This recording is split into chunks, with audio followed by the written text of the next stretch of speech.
आज जो रास पूर्णिमा है, कुछ लोग रास के विषय में ही सुनने के लिए आए हैं। गुरुमुख हुए बगैर रास में प्रवेश किसी जीव का नहीं हो सकता।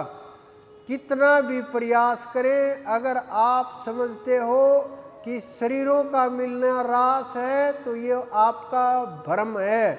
आत्मा और परमात्मा का मिलना रास है। आत्मा और परमात्मा जब एकाकार होता है, द्वैत का भाव खत्म हो जाता है, दो का भाव खत्म हो जाता है। जो राधा राधा, बहुत लोग बोलते हैं कि राधा का जो खेल है, राधा थी या नहीं थी। राधा जब आप 18वें ब्रह्मांड में पहुंचोगे, आपको राधा नाम की ध्वनि सुनाई देने लगेगी। जो 18 ब्रह्मांड में पहुंचे हैं उन्हें पता भी होगा, नाम की गूंज सुनाई देगी। ये नाम शब्दों का नाम नहीं है कि शब्दों का नाम है, ये धुनात्मक नाम है जो धुन के अंदर सुनाई देता है। जब आप वहाँ पहुँचोगे तब आपको एहसास हो जाएगा। जो लोग वहाँ नहीं पहुँचे वही इस विषय के ऊपर शरीरों को ले करके खेलते रहते हैं, शरीरों को ले करके बोलते रहते हैं। लेकिन जो हमारे योगेश्वर हैं, जो योगियों के ईश्वर हैं, जो जिन्होंने योग को सिखाया, जिन्होंने जीने का रहस्य दिया, जिन्होंने एक एक शब्द को उधेड़ करके रख दिया, जिन्होंने एक एक रहस्य आप सब लोगों के सामने रख दिया, जो रसिक के स्वामी हैं, जो रासेश्वर हैं, वो उस परमात्मा के अंदर जब आपकी आत्मा इतनी पवित्र हो जाएगी, इतनी पवित्र हो जाएगी कि दूसरा भेद नहीं रहेगा। जब आप 18 ब्रह्मांड के ऊपर पहुँचोगे तो वो परमात्मा आपको नजर आने लगेंगे और अनुभव होने लगेगा।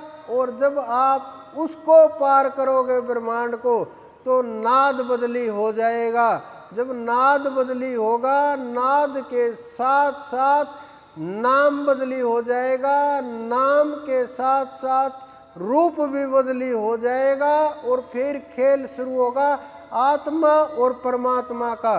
जो 18 से 21 ब्रह्मांड के बीच जो खेल होता है, जो वो आत्मा अनुभव करती है, जो मिलन का उन्हें परम आनंद मिलता है, जो उस चढ़ाई में ध्यान में जो उन्हें अनुभव होता है, उसको जो मंजिल जब प्राप्त होती है, ये रास का जो वर्णन है, ये 18 और 21 ब्रह्मांड के मध्य जो खेल चल रहा है उसका खेल है। लेकिन हमने इसको और ही रूप दे दिया।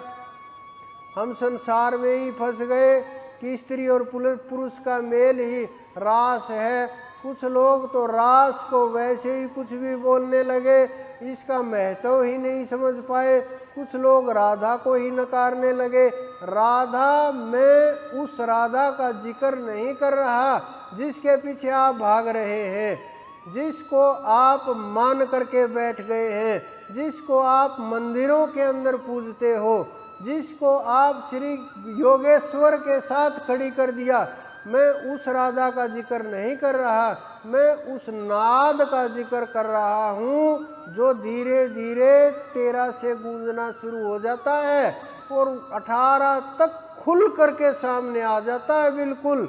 लेकिन जो नहीं पहुँचे, साधना नहीं की, जिन्होंने चढ़ाई नहीं की, जो 21 ब्रह्मांड जहाँ हमारे संतों ने डेरा डाला है, जहाँ हमारे संत पहुँचे हैं, वहाँ तक जो नहीं पहुँचे, उनके सामने इन बातों को बोलना बेवकूफ़ों वाली हरकतें होंगी।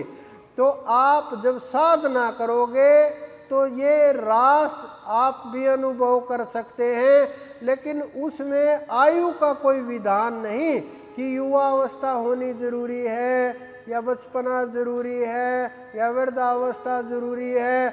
वहाँ चढ़ाई देखी जाती है, भजन देखा जाता है, सुमरण देखा जाता है, तेज देखा जाता है, पवित्रता देखी जाती है। वो मापने का तरीका ही अलग है। आप किसी भी प्रकार से चढ़ जाइए, लेकिन जब आप वहाँ चढ़ जाते हैं तो आपको उस चीज़ का अनुभव होता है, आपको पता चलता है हम कहाँ आए हैं, इस आत्मा में कितना तेज है। आपको अनुभव होने लगेगा उड़ने का। लोग शरीर छोड़ करके चले जाते हैं उस अवस्था में, क्योंकि वहाँ शरीरों का ज़्यादा सा महत्व नहीं रहता। तो जब ये आत्मा सब शरीरों को तोड़ करके आगे बढ़ती है, उसका नाम रास है। और जो परमात्मा के साथ कि इस समय के ऊपर रास हुआ, वो समय वही है कि जब अंत समय होता है, जब वहाँ पहुँचते हैं तो फिर कुछ खोना और पाना शेष नहीं रहता। उस महारास में इस धरा के ऊपर हैं कुछ आत्माएं, ज़्यादा नहीं हैं, 2-4 बड़ी मुश्किल से वो आत्माएं होंगी, और इससे ज़्यादा कोई रसिक इस धरा के ऊपर नहीं है। चाहे कोई गुरु बना हुआ है, चाहे कोई अवतार का वेश धारण किए हुए है, चाहे कोई कितनी ऊंची स्थिति बोल रहा है, चाहे कुछ भी कह रहा है, लेकिन रास में प्रवेश इस धरा के ऊपर 800 करोड़ के आसपास लोग होंगे, लेकिन 2-4 लोगों का ही रास में प्रवेश है। ये नहीं कि वहाँ केवल स्त्रियों का कि शरीर का महत्व है कि जो पुरुष है वहाँ प्रवेश नहीं होता। वो पुरुष और स्त्रियाँ वहाँ जा करके स्त्री का रूप धारण कर लेती हैं सब आत्माएं। जो ये पुरुष है, ये मत समझना कि वो पुरुष हैं, हम नहीं जा सकते। सब आत्माएं एक ही रूप धारण कर लेती हैं। इसी कारण से रास का जब वर्णन आता है, ये कहा है कि बहुत सी गोपियाँ बहुत सी, लेकिन परमात्मा एक, और सब स्त्रियां पुरुष एक। इसका यही रहस्य हुआ कि आत्माएं अनेकों हैं, अनेकों आत्माएं हैं, लेकिन परमात्मा एक ही है। अनेकों गोपियां, यानी ये आत्माएं गोपियां जो अपनी इंद्रियों को पी गए, जिन्होंने अपने सब कुछ पकड़ में कर लिया, मन के ऊपर काबू में कर लिया, तो आप उस स्थिति तक पहुंचने का प्रयास कीजिए। बाहरी वस्तुओं में अगर आप फंसेंगे तो ये हमारे आयुर्वेद के अनुसार, संसार के अनुसार कुछ दवाएं ऐसी होती हैं जो चंद्रमा को देख करके अपना लाभ देती हैं, कुछ दवाएं सूर्य को देख करके लाभ देती हैं। अलग अलग प्रकार से किरणों का प्रभाव होता है, अच्छा और बुरा। ये आयुर्वेद का प्रभाव होता है, दवाओं का प्रभाव होता है, वो तो विषय ही अलग है। लेकिन अगर आपको रास में प्रवेश चाहिए तो आप साधना शुरू करो और 21 ब्रह्मांड तक की चढ़ाई कीजिए, और फिर आ करके मुझे बताइए। हम बताएंगे आपने कितनी चढ़ाई कर रखी है, और आप ही बोलने लगोगे। आपके शब्द को बोलते ही लोग ही बताने लगेंगे, क्योंकि शब्द में इतना तेज हो जाएगा। आपका शब्द किसी से कटेगा नहीं, शब्द किसी से नहीं टूटेगा, जो बोल दोगे वही हो जाएगा। साधना का तेज इतना होगा, शब्द को कोई रोक नहीं पाएगा, चाहे अच्छा बोल दो चाहे बुरा बोल दो, क्योंकि बोलने वाले आप नहीं होगे। आपकी स्थिति इतनी ऊंची होगी, सब कुछ करने वाला वो परमात्मा होगा, आप तो मात्र माध्यम बन जाओगे। उस समय के ऊपर आप में, हम में और उसमें कोई भेद नहीं रहेगा, सब के सब एक प्रकार के जीव हो जाते हैं। इसी कारण से परमात्मा ने किसी भी गोपी के अंदर भेद नहीं किया, सबको समान समझ करके सबके साथ समान व्यवहार किया। यानी सबकी सब आत्माएं बराबर हैं, चाहे स्त्री हो चाहे पुरुष हो, वहाँ जा कर के वही एक प्रकार की हो जाती हैं।